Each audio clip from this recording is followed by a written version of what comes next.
Congress party అభ్యర్థులు అన్ని చోట్ల నామినేషన్లు వేయలేదని మంత్రి వివేక్ అన్నారు. కావాలనే సోషల్ మీడియాలో తప్పుడు ప్రచారం చేస్తున్నారని మండిపడ్డారు. సిద్దిపేటలో బీఆర్ఎస్ అభ్యర్థులు గెలుస్తున్నారని హైప్ క్రియేట్ చేస్తున్నారంటూ తెలిపారు. లాస్ట్ టైం ఇలానే జూబ్లీ ఎన్నికల్లో హైప్ క్రియేట్ చేసి ఓడిపోయారని ఎద్దేవా చేశారు. రాష్ట్రంలో 3 ఏళ్లలో 17 లక్షల డబుల్ బెడ్రూమ్ ఇండ్లు నిర్మిస్తామని మంత్రి స్పష్టం చేశారు.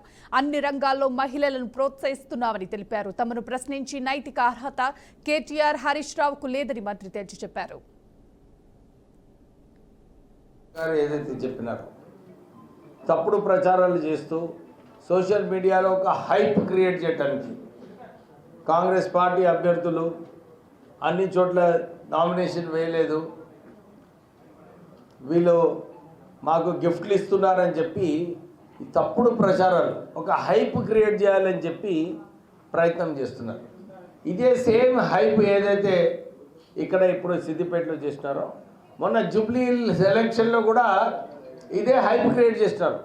మేము గెలుస్తున్నాము, మా అభ్యర్థి ముందు అడుగులో ఉన్నాడు అని చెప్పి సోషల్ మీడియాలో అన్ని చోట్ల కూడా టీఆర్ఎస్ పార్టీ గెలుస్తుందని చెప్పి హైప్ క్రియేట్ చేసినారు. కానీ మేమందరం కూడా హరికృష్ణ కూడా వచ్చినాడు, అక్కడ మా సిద్దిపేట టీం మెంబర్స్ చాలామంది వచ్చి అక్కడ పనిచేసినారు.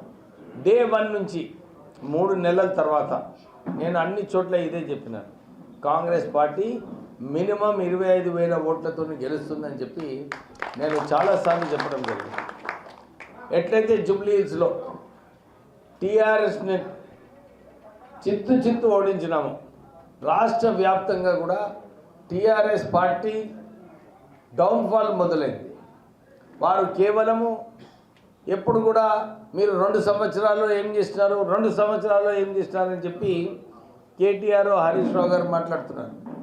నేను ఇదే చెప్తున్నాను, అన్ని చోట్ల కూడా అరే మీరు డబుల్ బెడ్రూమ్ ఇల్లు మాట ఇచ్చినారు, మీరు ఇంటికి ఒక ఉద్యోగం ఇస్తామన్నారు. కాంగ్రెస్ పార్టీ ఇప్పటి వరకు ఈ 2 సంవత్సరాలలో 1,00,000 ఉద్యోగాలు కల్పించడం జరిగింది.